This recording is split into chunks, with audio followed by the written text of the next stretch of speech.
So I will kick us off, sharing my screen with you all. So you all know the Sustainable Ocean Alliance. I will not belabor the point of what we are and what we do, but the core mission is to develop leaders, cultivate ideas, and accelerate solutions. You are all here because you're part of this amazing global network of young people worldwide. We have representation now in over 150 countries. We've hosted 11 global summits. Many of you on this call are coming from places far and wide and have attended anything from the Our Ocean Youth Leadership Summit in Washington, D.C., or in Malta, or in Bali, or most recently in Norway.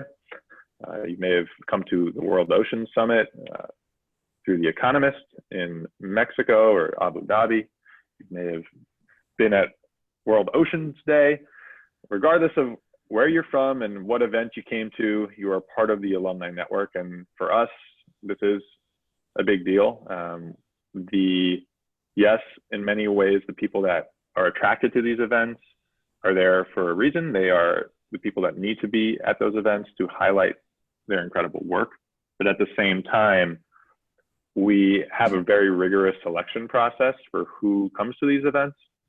As some of you may know, we had over 1,000 people apply this year to attend Norway, and only 100 people got in. So if you're a part of this alumni network, you should feel pretty damn good about yourself and encouraged about the direction you're going in with your incredible ocean work. So to support you, we've built out an ocean leadership program. And really the purpose of this program is to build and support a global movement of leaders, such as yourself, that are boldly working to heal our ocean and our planet. And we provide you with access to these global events I just mentioned and ways to elevate what you're working on and the solutions you're building on the world stage. Really, the point of the leadership program is to help facilitate your growth as an individual, to promote the inner transformation that will allow you to really be your fullest and brightest, most effective selves. And the way we do that is through mentorship, through webinars, through in-person training, through leadership summits, and more. And overall, what are we trying to do on the grandest level? We're trying to create what Mark Benioff calls an army of compassion, people that are attuned to their true purpose in life and can build the solutions from a state of consciousness that is grounded in positive sum thinking, that is based on a systems level approach to problem solving. And overall, by accelerating these solutions and advancing the impact of what you're building on an individual level, we can collectively accelerate this shift on a societal level to a more sustainable and harmonious planet. So that's our mission. That is what we're here to do. And I'll now go over a bit of, in 2020, what's on the horizon to support this ambitious mission. So first and foremost, we want to be able to support your projects. So we spent a good portion of last year fundraising from organizations and foundations to be able to have money to support you. So now we have that money, yes. So for project funding, we have micro grants now available up to $1,000 US, and this will be available to ocean leaders in Japan, Indonesia, and the US. The reason for just those three markets now, that was conditional upon the funding that we received from the foundation. And we are, of course, working to support other projects, but for now, those are the micro grants available. This application process will be launched within Q1 of 2020, and you will be able to know if you received the grant or not by March of this year. There's also equity funding available for ocean startups globally, and this is through the Ocean Solutions Accelerator here at Sustainable Ocean Alliance. And for now, what that looks like is $25,000 US and an 8-week professional development program here in San Francisco. There may be some options where you don't have to come all the way to San Francisco. That's still somewhat in the works. But if you are a later stage startup, if your solution has now become a revenue generating business or something that is more substantial, then you can look beyond micro grants to equity funding. We also support you all through access to these high-level global events where the future of ocean is being decided. And we want to make sure that your voices are included and that your solutions are being networked on the world stage. So to that end, we've secured partnerships with the UN for the 2020 UN Ocean Conference in Portugal. That'll be in June. And also for our Ocean Conference in Palau. That's going to be in August of this year. So although it seems like kind of far away at this point, that'll be here sooner than you know it. And applications for the Youth Summit will launch soon. We'll keep you posted about the UN Ocean Conference as what that will entail, and the potential youth forum we host for that is still very much in the works. We also are looking, as we spoke about in our mission, to support your personal and professional development. And that is going to be achieved hopefully through several means. One of them being the Ocean Learning Labs. These are informative webinars from experts in the ocean field, and they don't just cover ocean science or technology or entrepreneurship. They're also designed to bring in speakers that have incredible wisdom to share around how to be a conscious and compassionate leader. We're going to bring in designers and strategists to introduce amazing frameworks and methods that you can use and apply to your problems and the solutions you're trying to build.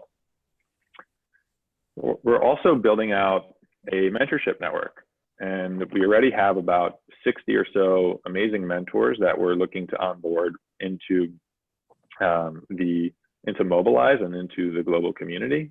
So you'll be able to find those mentors through those means, and we'll be reaching out to you all more personally about what your mentorship needs are, so then we can source the right people accordingly. You'll also be able to leverage Mobilize as a database to find other collaborators, and so on and so forth. On a high level, we're looking to grow a global movement. This already has incredible momentum. You are all at the heart of this movement towards a more sustainable and harmonious future on this planet. And to that end, we are looking to increase the size of who's in this network that we all are a part of. And part of the way we do that is through our ambassador program, which I'll have Ron explain a bit. We're also looking to grow this global movement by defining what those values are within it and what we stand for and what we promote. So on a policy level, this manifests through the Global Blue New Deal, which is the main subject of the webinar today. And finally, through growing and decentralizing Sustainable Ocean Alliance through a hub model. Some of you may be familiar with this. Some of you actually on this call are leaders of these hubs. We used to call them chapters, but for legal reasons, they're now called hubs or Ocean Solution Hubs. And essentially this is SOA or your efforts to mobilize your own community and to support our mission and our collective mission within your community, your city, or your region. And if you'd like to know more about what is a hub and how you can start one, please connect with Emily Tews, who's on this call. And lastly, in terms of hubs, we now have financing available for this. So if you're interested in starting a hub in your community or in your city, there may be money available for you to do that. Great. So I will now give this over to, actually, I will pause there and perhaps Ron, if you'd like to say anything about any of these points for clarification, that would be helpful.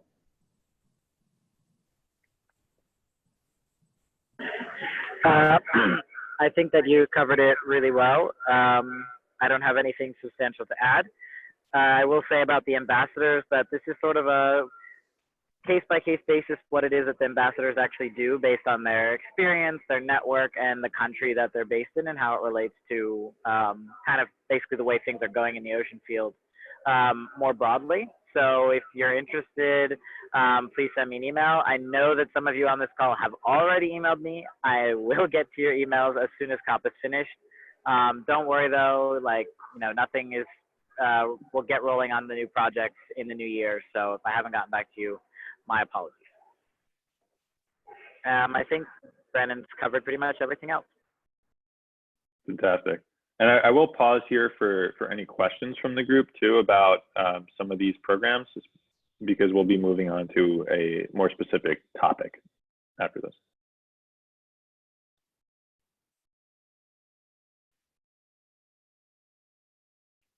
Cool. And if nothing comes up here, feel free to email myself or Ron or Emily or Shannon, and we will can set up some time to connect and figure out ways to help you and inform you on your path to. Quick question. Go ahead. Quick question, if I may. These programs that were just mentioned, such as the Accelerator program and the other programs, will information be provided as an update via email preferably, or via the Mobilize app, the SOA group, or via LinkedIn group, or which is the preferred way of sharing this information from your end? Thank you. So I'll chime in and answer that one. The LinkedIn group is for, our alumni to network. You're all, amazing professionals. So that's going to be more of however you guys want to use that to network with each other, especially across cohorts, so that you can find out what other people in different events are, how awesome they all are. And then our preferred lines of communication will always be defaulting to Mobilize. And some of those information will appear in the newsletter. But in terms of direct emails to you, you're only going to get those when it's things like the alumni webinars that we hope to host throughout next year, or other alumni specific opportunities. But in terms of generally information about SOA opportunities, this is what Mobilize was created to do. Some of which may also appear in the newsletter, and otherwise you can usually find quite a bit of information, or most of the information, on our website. Yeah, that's a good question and well answered, Ron. Anything posted on Mobilize at this point, if it's really a strategic, important announcement, will be also arriving in your email address. So it is still good to check Mobilize once in a while. It's not something you need to check every day unless you want to. I'd encourage it if you'd like, but if it's high level, you'll see it most likely in your inbox as well as Mobilize. Cool. Any other questions?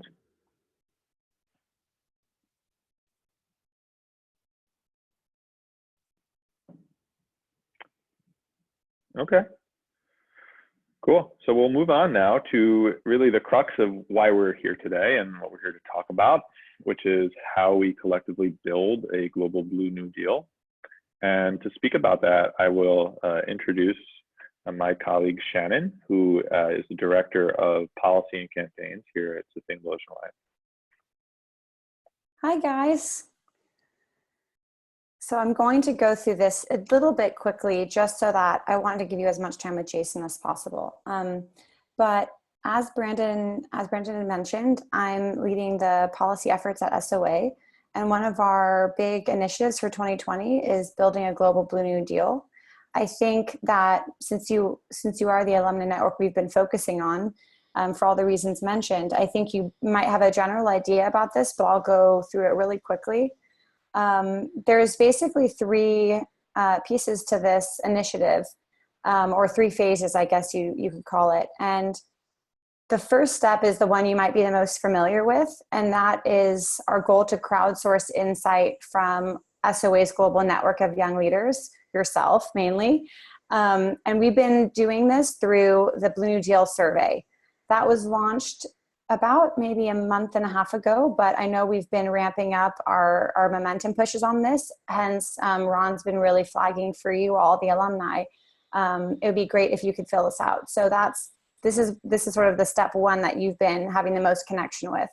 Step 2 is going to be working with very engaged young leaders to draft and launch the Global Blue New Deal. And that will probably be in spring 2020. I'll speak about that more later. And the final piece is going to be actually activating this Global Blue New Deal. And that's mainly going to be also, the baton's going to be passed to young leaders so that you can take this platform and really leverage it with your local government representatives and hopefully have them decide to take on concrete ocean policy actions, hopefully nationally, internationally, and be sort of government champions. So we decided from this being a big SOA priority that it would be great if you could hear from an expert on this topic, both on the Global Blue New Deal or the Blue New Deal, as well as how this relates to the blue economy and flesh out this whole picture for you. So I'm very happy to introduce Jason Scorse. He is the director of the Center for Blue Economy at the Middlebury Institute of International Studies here in California. I'm not sure, since we have a very international audience, if you've heard of this university, but it actually is a leader in ocean policy, specifically internationally in the US. And like I mentioned, it's based out of California, just down the street, not down the street literally, but very close to where we are based with SOA. Jason also chairs the International Environmental Policy Program at Middlebury, as well as sort of serves the role of being a very active advocate for blue economy and ocean solutions. So in that capacity, one of the sort of initiatives he's leading is developing an ocean climate action plan in the US. And he will be speaking about the blue economy, Blue New Deal, as well as this ocean climate action plan and how we can learn from his process with our own Global Blue New Deal. So I hope I did you justice, Jason, and I'm passing the mic to you. Right, great. Well, thank you, Shannon, for the invite. And, you know, being in an international school, I've gotten a chance to travel to a lot of the countries where your members are, and had a really great career so far, and pretty inspired by everyone around the world stepping up for good, sustainable oceans policy. So thanks for the opportunity. So what I'm going to talk about today is mostly, the efforts here right now in the U.S. And it's getting a little confusing because of some of the semantics. And so I want to take maybe a minute just to kind of, define these to some extent. And so the Green New Deal came out in the U.S. as a framework earlier in 2019. And this was really kind of, Representative Ocasio-Cortez and Senator Markey here, their attempt to put forth a kind of a climate bill that would, and again, the key point here is it's not actually a bill yet, the Green New Deal. It's amazing how much criticism it's come under, and it's not even anything tangible. It's really just a framework. It's 14 pages. I recommend all of you read it. The one thing that stood out to a lot of us when we read it, we were actually very excited because there really hasn't been anything to scale in the U.S. to the problem. So we were excited about it, but it mentioned oceans once in the 14 pages. And so this was a kind of signal for us in the ocean community that said, this is typical in a lot of this environmental policy, which is it's really written by people with a very terrestrial mindset who, through no fault of their own, don't really understand the role of the oceans in kind of climate policy.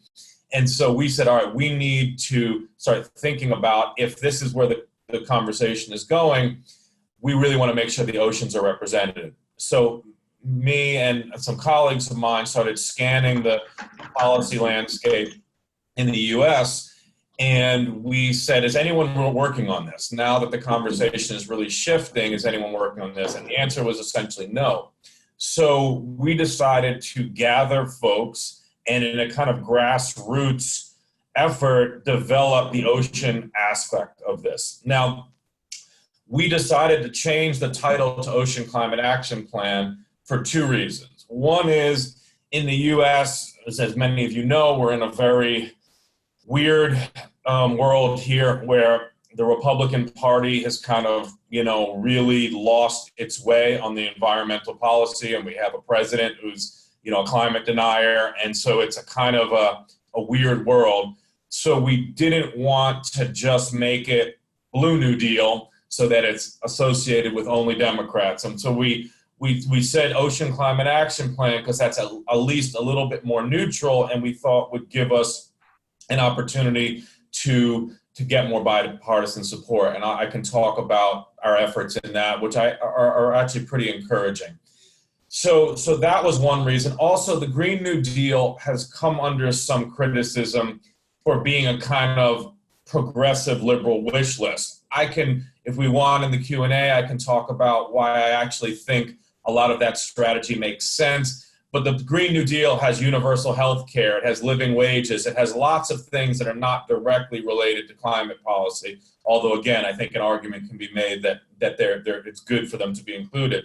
We wanted to avoid that. The Ocean Climate Action Plan, we really want to be focused on ocean policy and not go too far afield. So that was the second reason. Now, some of you might have seen Elizabeth Warren came out with her Blue New Deal policy yesterday. I got about 15 emails from people like, hey, isn't this what you're doing? Did you have a role in this? And the most diplomatic I can say about this is I did not have a direct role in this. The Warren campaign did reach out to us yesterday when they announced this. But let's just say that a lot of the ideas in hers are very similar to the ideas that we've been developing. So I'll keep it at that. We can get into that more in the Q&A if people are interested. But anyway, so Ocean Climate Action Plan is what we're developing. And this is a grassroots effort. So this is not a top-down effort. At the end of this process, which is probably going to be in about summer of 2020, my name and my colleague David Helvarg's name will not be on the document as authors. We're trying to develop a consensus document from the ocean community in the US. So that includes government officials, ocean NGOs, industry leaders, and academics. So those are the four groups that we want represented in here. And so far we've had the input of really the top leaders in the country across these. We're not done. We have a couple series of meetings and we have some draft documents that we're developing, but we're pretty confident at the end of this process, it will really represent the best thinking of the kind of ocean community in the US, and that will have its best, chance of political success. And I'll talk about the political kind of calendar in a moment. But in terms of the substance of this is four basic areas. So it's coastal infrastructure and financing, it's offshore renewable energy, it's sustainable fisheries and aquaculture and marine biodiversity, and it's sustainable ports and shipping. So those are the four key areas. One thing I'll mention is that these are fluid. Again, this is an organic document and an organic process, so we might expand this out a little, and we might shrink it even if we feel that it's gone a little too far beyond where it's kind of feasible. The key criteria that we're focusing on is all of the policies that we're examining have to do one of two things. They have to mitigate greenhouse gases through ocean and coastal resources, or they have to help coastal communities adapt to climate change. So if they don't fall into one of those two buckets, we're at this point trying to keep it out of the framework. Now, what does that mean? It means that we are right now not talking about ocean plastics. Some people have said, well, ocean plastics are made from oil, so therefore getting rid of ocean plastics is climate policy. We're not wholly persuaded on that for a couple of reasons. One, it's a very small amount of oil that goes into plastics. And two, a lot of the alternatives to plastics can have relatively high greenhouse gas impacts at this point. So that's a little bit point of contention because obviously ocean plastics is a big deal. I can talk about that a little more in the Q&A if people are interested. This is where the international angle to the Blue New Deal that you all are calling it might be a lot different than ours. Another reason we're not doing it for the US, I don't know if you all have seen the statistics, but 85% of plastics that end up in the ocean come from a few countries in Asia. So the US, as much as we're a huge user and consumer of plastic, and obviously we have a lot of plastic pollution, in terms of globally, it's actually a pretty small piece. So even if the US got a new circular economy of plastics, it really wouldn't impact the plastic pollution in the oceans that much, because most of it doesn't come from the United States physically. So, so that's one area. One area, again, where you all might be more interested in international context is deep sea mining. We're not interested in that per se right now, because the U.S. isn't really pursuing deep sea mining in a significant way off the coastal U.S. So those are just some ways that that ours might differ from an international context. And I think it's going to be important for all of you around the world to think about the unique challenges that, again, deal with ocean kind of greenhouse gas emissions and adaptation. Right? Those are going to be different than the U.S. context. There's a lot in our framework here that is way beyond 20 minutes here. So I'll talk about a couple highlights here. First is on the coastal infrastructure. We're really talking about living shorelines. We really want to promote living shorelines instead of hardened kind of seawalls and riprap and all this stuff that destroys coastal ecosystems and really makes climate change adaptation a lot harder. The nice thing is we've done some economic analysis on this, and living shorelines are actually in many areas cheaper than the seawalls. Now, as some of you who maybe study economics might think, well, okay, if it's cheaper, then why isn't it being done? There's the joke of, what is, the economist who says, what happens to the person who leaves a $20 bill on the street? What happens to the money? And it says that can't possibly happen because we can't have money, free money that doesn't exist, right? That's the joke of economics. And we actually see that free money does exist. The behavioral economics revolution has shown us that sometimes what's most economically feasible will not happen because of non-economic reasons. What we've found is it's really the information asymmetry here. If you want to get a seawall for your coastal development, for your mansion, for your hotel, you can go to engineers. They can tell you all types of specs. They can tell you all the details. The living shorelines alternative doesn't have that level of information infrastructure, right? There aren't the coastal restoration experts that you can go to that say, oh yeah, we've done 100 of these projects. Here's the average lifespan. Here's the average maintenance, and hold it up compared to the hardened infrastructure so you can compare. So even though in reality many of them are cheaper, the information and the infrastructure and the trust and the institutions don't exist. So that's the challenge. And so a lot of our work is going to be getting demonstration projects, getting the Army Corps of Engineers to build projects around the country to show people that it works. Nature Conservancy is doing a lot of this on a small scale, but that's an example. The financing for this is very interesting too, because we want to finance this at scale, not just individual projects for individual homeowners per se. So we have a whole project on that. On the offshore renewable energy, just to kind of cut to the chase on some of the highlights, in the US, we're really behind on wind power. There's a lot of reasons for that. Some of it are psychological. Some of it are the resistance from wealthy homeowners who think it's going to ruin their view.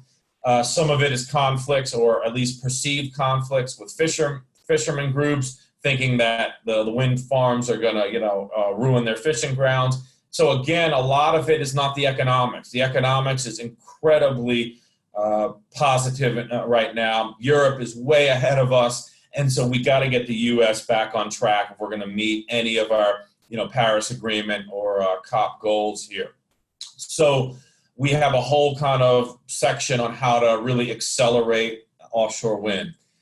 The ports is an interesting one, and the maritime sector. As many of you know, the maritime sector has the dirtiest fuel in the world. It's like the dregs, literally scraping the bottom of the barrel is what ships run on. More interestingly also, though, is that as the U.S., we've cleaned up emissions from cars, in many U.S. cities, the emissions from the ports, from both the trucks and the boats coming in, is way more, or at least equivalent to all the cars in the entire city. So this is a big deal now. And so ports are kind of the next natural stage to look at for air quality in cities. Where this adds an added justice element is the communities that live adjacent to ports in U.S. cities, and I would imagine this is the same all around the world. They are suffering under really, really high levels of particulate pollution and really exposure to high levels of toxins. And so it's a real key environmental justice issue to green the ports in the U.S. And again, I'm pretty sure that will be the same everywhere around the world. So the final part here is fisheries and kind of marine biodiversity. Again, straight up marine biodiversity conservation is not going to be included in the Ocean Climate Action Plan because it's not a direct reducing greenhouse gases or helping communities adapt to climate change. That being said, there are kind of crossover. And so the main thing we see is, and here again the U.S. is behind, is we need to promote low trophic level aquaculture, right? And so this is both plant-based aquaculture and shellfish aquaculture. This has net carbon negative potential, and it has potential for food, fiber, and for fuel, and also for industrial chemicals if you do it at scale. So we are not promoting big finfish aquaculture where you have these feed conversion ratios that are insane and they're being fed huge amounts of wild fish just to produce tuna or salmon. So this is really low trophic level aquaculture, and we're trying to promote a sustainable aquaculture index and then funding to go to the ones at the highest level of that index. And so, we have some really interesting, innovative stuff going on here in California. But this is going to be much different than the way aquaculture is done throughout the world, right? This is going to be, we're really trying to promote a very high sustainable aquaculture. To the extent also that climate change is impacting fishing communities because of the migration patterns are changing. We're seeing the warming temperatures really wreaking havoc on fisheries. That's where the adaptation comes in with the interaction with marine biodiversity, right? Because fishing communities are going to have to be a lot more adaptive and shifting over time. That's going to mean much more interactions with other types of species, whales, cetaceans, turtles, and sea lions, etc. And so that's where we're going to have to pay special attention, that as we allow fishing communities to adapt to changing biophysical conditions, that they don't then start interacting more with whales, and when I say interacting, really, harming them. And a good little, example here in California is, because of changing ocean conditions, we've had humpback whales come to Monterey Bay now at much greater numbers and much greater range throughout the year. In fact, we have some resident populations that we really didn't have earlier. Those are now getting caught in these Dungeness crab traps, and a lot of whales are being killed. And so there's been some good work being done to try to help minimize that. And in fact, the crab fishery is closed right now, and is staying closed for longer to try to protect the humpback whale populations. So I know I'm kind of starting to run out of time here, so I will just kind of end up on the timeline here, and then we can get to your questions. So we did a meeting here for the Ocean Climate Action Plan in California, which Shannon attended.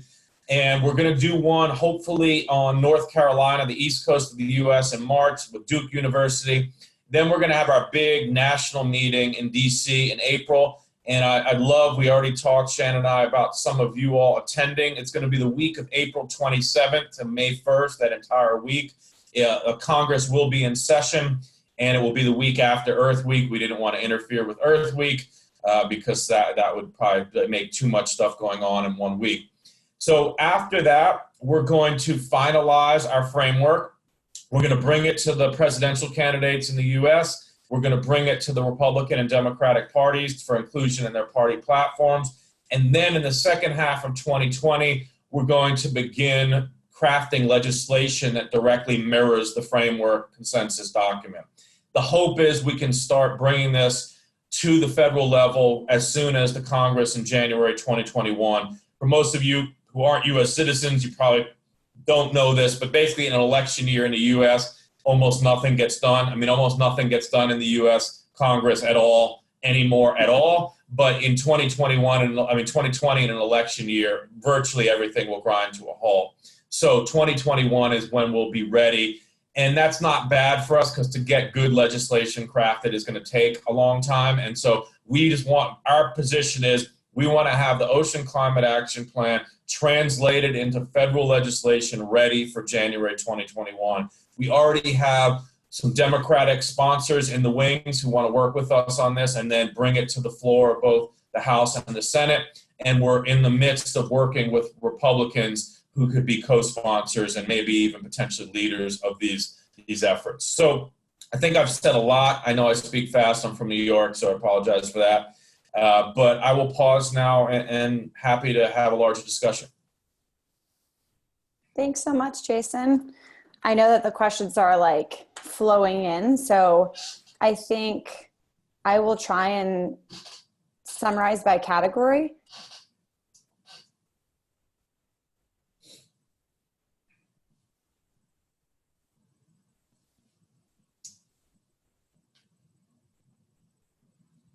Yeah, I see a lot there on the chat boxes there.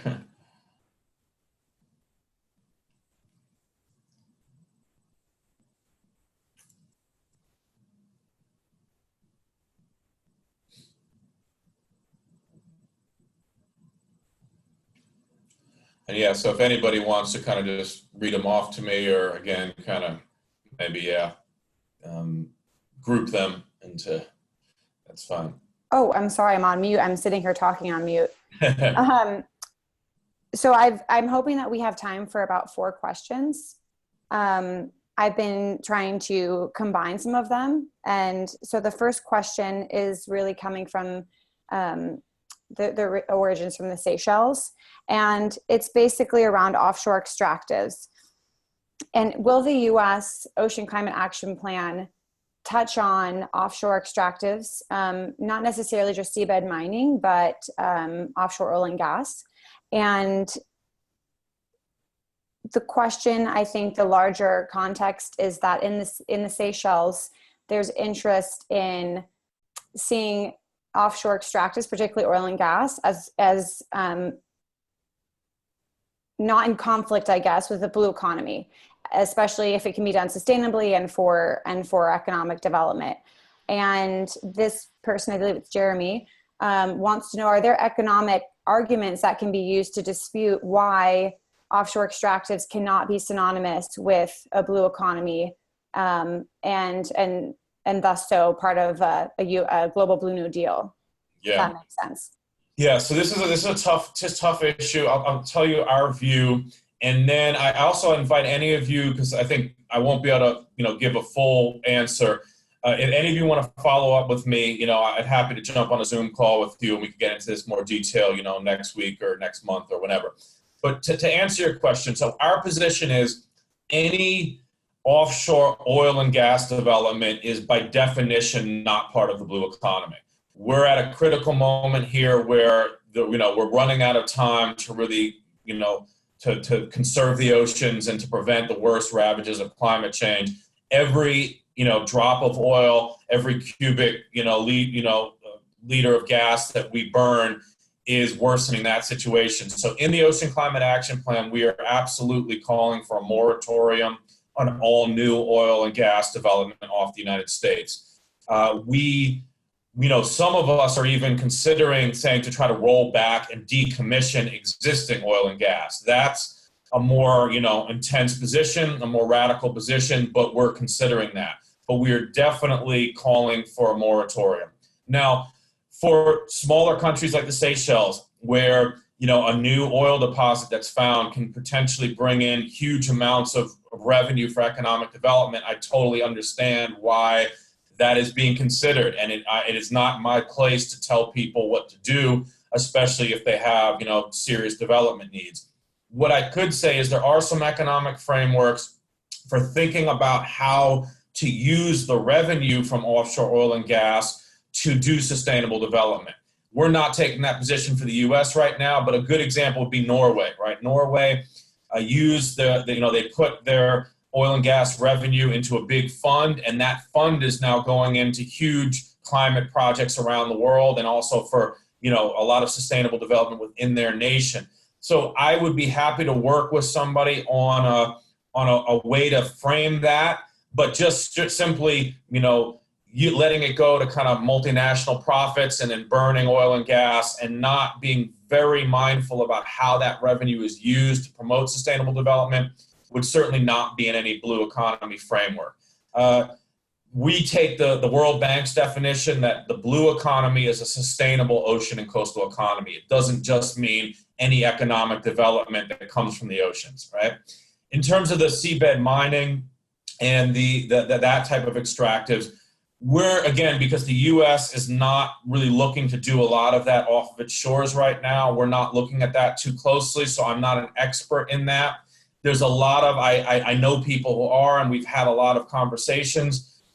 There's a lot of, it's a gray area here. But I say in general, the oceans community view is that the risks of these, the mineral extraction, the ecological risks are too great, and that it really shouldn't be included in a blue economic framework. Where that gets, again, in more gray area is if those minerals are going to be used for renewable energy development, right? With the growth in solar and wind, we have a lot of need for rare earth metals. If those rare earth metals are in seabeds, an argument could be made that their extraction to then be used to promote solar power is a blue economic development. So these subtleties are something I'd be happy to talk with any of you offline about. Maybe we could get a little smaller group who's interested, maybe 5 or 10 of you, and we could get into more of the economics of that. But it's tricky. But definitely on the oil and gas, we're, from the U.S. perspective, we're calling for a moratorium. Thanks, Jason. And also just a flag to the group, we will be having a seabed mining science webinar in early January to be announced soon. So hopefully that can answer some of these seabed mining questions. I'm not an expert. I will defer to the expert as well. The second question that's been getting sort of, again, I'm combining questions, but a lot of traction, is around plastics and your statements around plastics. I think the crux of the question here is not necessarily arguing your point that a lot of the plastic going into the ocean is coming from Asia, but questioning the role of the U.S. in this, not necessarily that it's coming from our rivers and our coasts, but that it's plastic that originated from, for example, the U.S. or from Europe that's been transported to Asia and then gets into the marine environment. Is there ways to look at the U.S.'s larger role in plastic production disposal, or even our role in sharing technologies that Asia could uptake and use to better manage the plastics challenge? And also, if plastic is, I think the quote in the chat box was 10% of oil production, is that merit some kind of, even if not inclusion, some kind of special note? Yeah, these are all good questions. And to be honest, like I said, I'm framing the Ocean Climate Action Plan as a democratic process. And so if enough of the members really take the view that we really need to include a plastics component, that it will be in there. Right now, the consensus seems to be that it's not centrally climate focused enough to have merit inclusion. But again, this is an organic process. And as we go out and get more input, that might change. So that's the kind of our position. In terms of the larger position of, U.S. kind of role in this, again, the way I see it, I want to be clear here. I'm not an expert on plastic pollution, but I know a lot of people who are, and I've studied it somewhat. It really is a waste management issue, largely in terms of it ending up in the oceans. And so to the extent that, and I don't think anybody has a good handle on this, but the main issue is waste management. Can some of the U.S. waste management techniques or European be put to use? Absolutely. I take the point that a lot of this stuff is imported from the U.S. And to be honest, I don't think it's the majority. I think a lot of the plastics that are coming out from Asia are actually produced in Asia. But to the extent that they are produced in the U.S., that's a fair point. It's a global trading system. We're in a globalized world. None of these things are within any one boundary. But I think, for especially those of you who are based in Asia, really, you're going to really want to focus, I would imagine, on for your Blue New Deal, on a really advanced 21st century waste management system and a new kind of move to a circular economy so that you can really take all these plastics out of the system. We certainly need to do it in the U.S., but I think it would rise to a much higher level if you're, in Vietnam or China or one of the countries that's really the main driver of this issue. This is great because it feeds into, I think, a larger question we have at SOA and also the youth are expressing. How did you go about, or did you have any criteria for selecting the topics that will make it into the Ocean Climate Action Plan? And I think this will be something we also wrestle with in deciding for our global Blue New Deal. And if we decide to make it regionally based or global based, how do we focus the topics so that it doesn't become a catch-all, like you mentioned earlier, became a problem with the Green New Deal, but also is comprehensive. So what was that process like for you? Yeah, well, so first of all, I'm not going to claim that we figured it out, because we're going to, everyone's going to be grappling with this forever. So I don't think there's ever an end point where you're confident that you figured it out. The boundaries of these issues are constantly shifting. Like I just said, maybe we will even expand our boundaries to include plastics. But we really started by a definition, right? So our definition is, again, ocean and coastal resources that are contributing to greenhouse gas emissions. And so obviously offshore oil, contributing to greenhouse gas emissions, offshore wind, reducing greenhouse gas emissions. So it has to be an ocean and coastal resource directly contributing to greenhouse gas emissions, or an ocean and coastal resource that is directly contributing to adaptation for coastal communities. So those were the criteria we used to kind of structure the Ocean Climate Action Plan. And so everything that falls into one of those two buckets is for consideration. So I would really urge you all in your kind of global Blue New Deal is come up with some definitions that help you create those boundaries. Because if you don't, it's just going to be a wish list of everything that possibly relates to the oceans. Again, as an ocean lover and a deep conservationist, I am sympathetic to wanting to continue to broaden the scope. But I think if you don't create some clear definitions and boundaries, the list will become unmanageable. And I guess a follow-on from that, just as a second component that came in as we're speaking, the New Deal echoed the original New Deal, which was related to job growth and economic development. I know that you mentioned the AOC Green New Deal version did have a good amount of these components in there, but also, like you said, almost became a utopia. Like, how can we describe a utopia? How do you think the Ocean Climate Action Plan will, or have you thought about if it should, include components that touch on job creation, economic development, or is it just making the link and explaining how what you've mentioned already does actually lead to job growth and economic development? Yeah. So ours is very explicit in this regard. I think one of the advantages we have as the Center for the Blue Economy, as kind of leading this effort, is we really have a strong economic development lens. And so we're going to frame everything in this plan through that lens and make it very clear that this is about investment, blue growth, new jobs, and new economic opportunities. And I think it's very important for all of us in this climate space to frame it this way, because when everything is just costs and risk and destruction from climate change, which obviously a lot of it is, that gets us really kind of pigeonholed into the kind of disaster mindset. This is a huge economic opportunity, right? To create a new industry, for example, in the US, that's coastal restoration.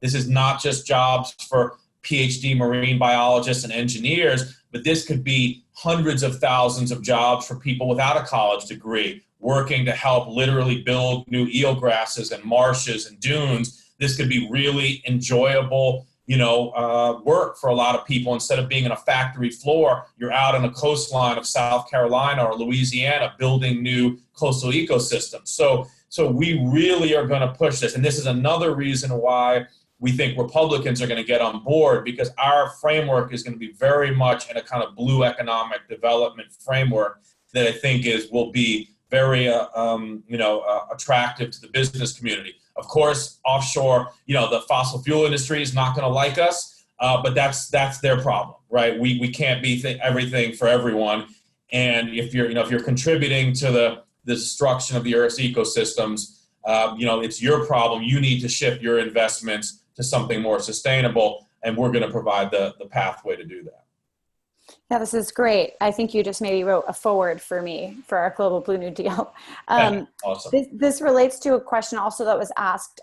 It sounds from your description that we're not necessarily thinking that this is going to be sort of multilateral funding that has to be thrown at large projects, as much as this is a reframing of our current financial landscape and how the business community sees investment.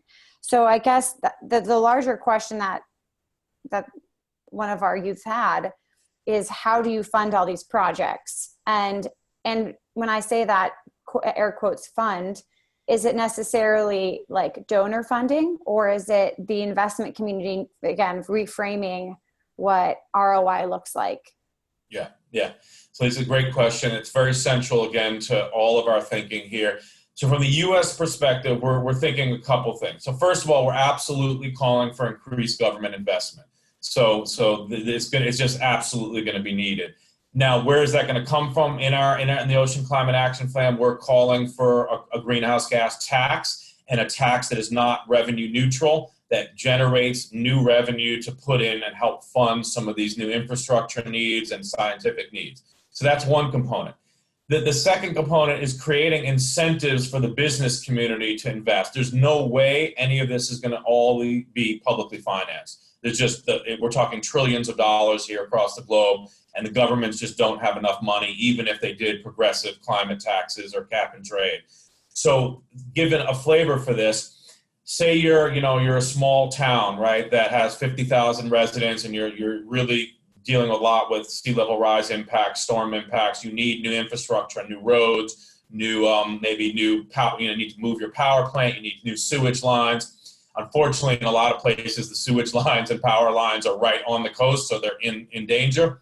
So how do you get the business community to make these investments? Well, a couple ways would be, maybe you allow them, in exchange for new infrastructure investment, they get to build higher density dwellings, and they get to make more money on more units, right? So a lot of these coastal areas have pretty low density requirements. You have higher density, you can make more money as a developer, but then you have to pay more money to, help maybe do the managed retreat or build the new infrastructure. That's just a little flavor. I think we have to create incentives for the business community to make the investments, and they obviously have to get an ROI on the other end.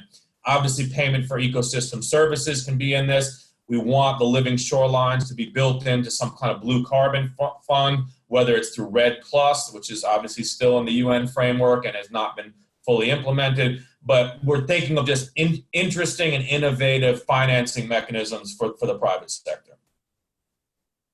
Very cool and very, very complex. I guess we probably have time for maybe one more question, and I'll again conflate some questions. So how do you see your Ocean Climate Action Plan process working in connection with, for example, the Sunrise Movement or other, Elizabeth Warren's Blue New Deal, or, for example, our Global Blue New Deal? So how do you see these processes synergizing or supporting each other? Yeah. Well, first of all, I think they have to, right? We want to be efficient here in terms of our time, and obviously these have to be all complementary. So, in the U.S. case, if Elizabeth Warren is the presidential candidate, I'm sure we will be working with her to flesh out the details of her plan. If she's not, we'll still be working with her as a U.S. senator when we develop this stuff for legislation for 2021. In terms of your all work, I think I'm really looking forward to seeing how the directions you take it. I would love if our center could get involved in some consulting and helping you all, frame it in the best ways that make the economic case and that the economics is sound. My team, I have some of the best economists in the country who work on ocean issues, And so we can really help you and, you know, frame things in a really robust economic manner, which is important. It's not the end all be all. Economics isn't the end all be all, but as you all know, it's quite important, especially for smaller countries who really are looking for new, you know, areas of economic development. I guess just as to add on to that question, and I'll cap it off. There was a question particularly about the Republican Party. And it sounds like you've already been pretty strategic even in how you brand this, in knowing that we need to cross the party lines. So to make this also internationally focused, I guess the same tactics you might have to take to try and get the Republican Party to the table might be something we have to consider for example, growth opposition parties. Do you think that there are strategies that might work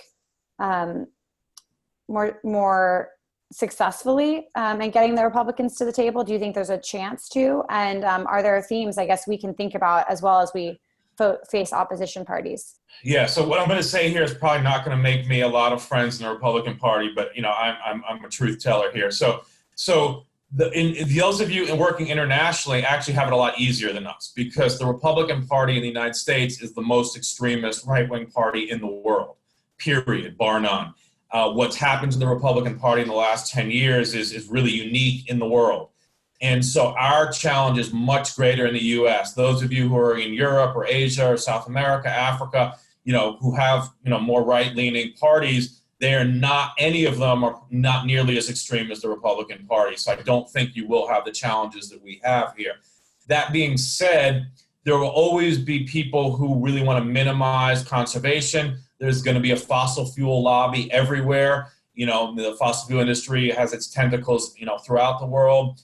And so I think what I tell my students, and what I'll tell you all, we have the facts on our side. The fossil fuel interest, the status quo interest, they have to lie in order to promote their policies, right? They have to lie, they have to deceive, and they have to beg, you know, cheat and steal. We don't have to do that. We have the facts on our side.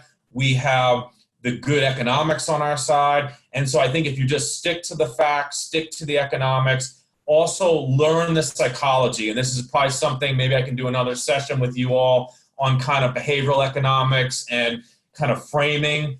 If you really understand human psychology, I think it's not that big a lift. The big problem for us is the Republican Party's really gone off the rails here in the US.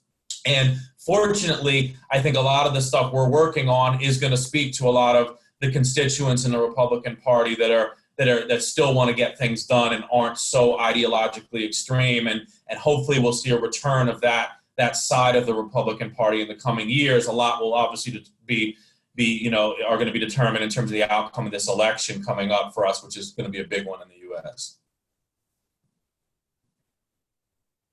Thanks, Jason. I know that was a question people were really interested in. A final plug, and then we'll move to sort of a wrap up. Yeah. Someone on this call is also from a company that works on regenerative coral restoration, and I think is very interested in connecting with you further on how entrepreneurial solutions can feed into some of this Ocean Climate Action Plan needs. So I will kind of go into our final remarks, and also then maybe we can talk to you, Jason, about best ways for folks to stay in touch, or different, maybe speaking sessions you have, even host on Middlebury, et cetera. Sure. So thank you all for joining and staying with us. I know it's a lot of information being thrown at you. I just wanted to harness all of your energy and excitement and let you know, good idea, Brandon. I'll put myself off video.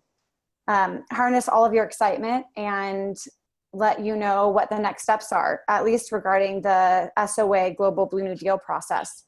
So if you haven't done so yet, there is the Blue New Deal survey that's been going around. And again, this is really a tool for us to take all of this insight that you've shared even today in your questions and make sure that we're integrating it into the meat of this Global Blue New Deal. So please fill it out. If you know that there are some SOA young leaders that are super exceptional and maybe haven't filled it out as well, please make sure to share with them and plug it. Also, if you're interested in being more involved in the process, please submit some, your name and information, et cetera. Reach out to Ron and myself. Our emails are here, but they're also quite easy. Ron and Shannon at soalliance.org. And in terms of timeline, how does this all fit together? In spring 2020, we will be launching the draft of this Global Blue New Deal, trying to pull together this information into a working document similar to what Jason did with their Ocean Climate Action Plan, to start getting feedback and figuring out if we've really touched on the right topics, if there's big things missing, how do we flesh it out in an economically savvy way. So look out for that, for your comment and input. And finally, we are hoping to have our Global Blue New Deal launch in summer 2020. We're looking at how this can synergize with SOA's involvement in the UN Ocean Conference in June. And so look out for steps moving towards that culmination of the process. Again, I think the summer in 2020 will be quite a big time in this Ocean Climate Action Plan movement, Blue New Deal movement. So we're trying to capitalize on this momentum as well. So we have about a few minutes left, and I just wanted to wrap up by saying thank you, asking Jason if in fact your offer still stands on the table, that our youth can reach out to you, and what would be the best way for them to do so. Yeah. So the floor is yours. Yeah, sure. So a couple last comments here. And again, hopefully we'll follow up. My email, Shannon can give it out to everybody. I think that probably the most efficient way to do this is, maybe Shannon, you can help coordinate. If there is some desire for some actual specific sessions on maybe behavioral economics or communication, psychology and communication, we could gather and just do another little separate thing. But all of you individually, feel free to reach out to me, and we can set up times to talk, or just be in the network. And so my email is the easiest way. I'm around the holidays. I'm working on the Ocean Climate Action Plan for Christmas break, so that's I'll be around. The last 2 points I just want to say is, step into the vacuum here, right? This is what I think the Sustainable Ocean Alliance here is, which is, this isn't going to happen if you don't step up, right? There is no grand architect here figuring out sustainable ocean policy. We have to do it. And I think I've been really inspired by the U.S., by the Green New Deal, because they finally stepped up and did it, and they shifted the conversation. Even if it never happens exactly the way they've developed it, they moved the Overton window in a huge way. And I've been in this space 25 years, and they moved it in 6 months more than a lot of us did in 20 years. So I think that's a big plug to just step into the vacuum here that's been presented and fill it in, with your ideas. The last thing I'll just say, I heard a lot about compassion, and I love it, Mark Benioff quotes and all that. So I want to put a plug in. When you're doing events, both SOA and your own events, think about compassionate food, right? I go to all these conferences all over the world, and, it's red listed fish and beef and roast beef sandwiches in plastic containers. And I'm going to assume that you all, when you plan your events, are going to make sure that they're compassionate from start to finish, and it's not just a slogan. Yeah, Jason and I had a great conversation on vegan cheese. As an Italian, I very much appreciated that. Great. I guess I will say to the group, we will be circulating notes from this. Jason, I will try and coordinate on the back end folks' questions, so then maybe I can get you a list of some so you're not getting 20 questions of the same type. Right. And from this chat, I think that some US-based leaders young leaders are pretty excited about staying involved in your process. Again, in the idea that our processes are not intended to conflict with each other, and we're trying to support. So let's continue the conversation on ways that SOA can help with the youth piece through Blue New Deal, and particularly with that April meeting. So I want to give Brandon the last few minutes if you want to have any final announcements, you and Ron, on the alumni, and a final thank you so much, Jason. I think everyone found this so informative and inspiring even. So thank you for taking the time on this really busy lead up to the holidays. My pleasure. Thank you so much, Brandon, I Jason. will It was mute very, very myself. interesting. Yes, thank you, Jason, and thank you all for coming and spending over an hour with us. And I know if you're in Asia, it's already past midnight in some places, and early in the States. So thank you all for your kind attention and your excellent questions. And Jason, we would love to have you back at some point if you're interested in giving us your sermon on behavioral economics and psychology and how we can leverage those tools. I think that would be fascinating. And yeah, please keep up with the announcements that you'll be seeing in the next coming weeks around the microgrant programs and the upcoming events we have in 2020. Okay. So with that, we will close out. Thank you all for joining once again, and have a great rest of your day, morning, or evening, depending on where you are. Happy holidays and New Year. Yes. And to everyone, I will be sending the links for the LinkedIn group this week at some point. But signing off from the First Blue Cop, I'll speak to you all soon. Thanks all. Talk to you soon. Cheers.